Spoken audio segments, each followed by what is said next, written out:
Malek Salman was part of the first wave of hostage prisoner exchange between Israel and Hamas. It was painful because I was leaving the sisters I made inside prison, and I feel like my freedom was paid for with the blood of the 14,000 Gazans killed.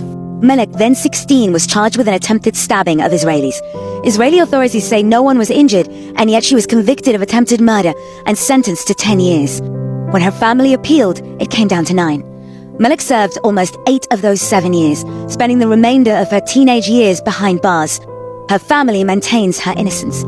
Fatina, Malek's mother, had dreamed of this day for years, to embrace her daughter, to share that joy with her community. She says this was denied. The Israeli authorities were with us from 2 p.m. They surrounded the house and ripped down the decorations of any display of celebration.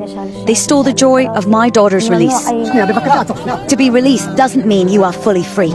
Israeli National Security Minister Itamar Ben-Gvir, who was himself found guilty in 2007 before he was a minister of incitement to racism against Arabs and supporting a terror organization.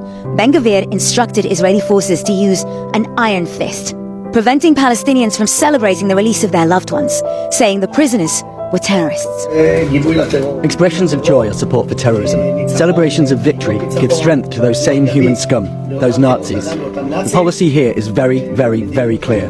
Not to allow these expressions of joy and resolutely strive to make contact and stop any support for these Nazis. Another night, another scene of Israeli forces removing well-wishers and journalists at the home of a released Palestinian prisoner, taking a heavy-handed approach as ordered by their national security minister. In Bethlehem, in the occupied West Bank, they were able to defy Ben-Gvir, celebrating the release of Fatma Shaheen and others from the city. Fatma left her home walking and returned almost 7 months later with life-changing injuries. Shot by Israeli soldiers and accused of attempted murder. They accused me of carrying out a stabbing. It's not true. They opened fire on me. I was hit in the spine with 2 bullets. 2 vertebrae were damaged. They replaced them with titanium. I cannot feel my legs or stand up. They also removed 5 centimeters from my liver and 1 kidney. For months, Fatma's family say they were denied access, even as her detention stretched on. It was forbidden for my relatives to visit me, or even the lawyers. I was not allowed to make any calls. Israel says Fatma attempted murder, and yet she was only detained, not charged. She didn't go to trial. She wasn't given any opportunity to defend herself. And this is a story we keep hearing again and again from released prisoners, that they aren't given due process, and yet this crime exists alongside their names. The Israeli Prison Service responded to these allegations, saying national security prisoners who were released from the Israeli prison during the past 2 days were serving time for serious crimes, such as attempted murder, assault, and throwing explosives.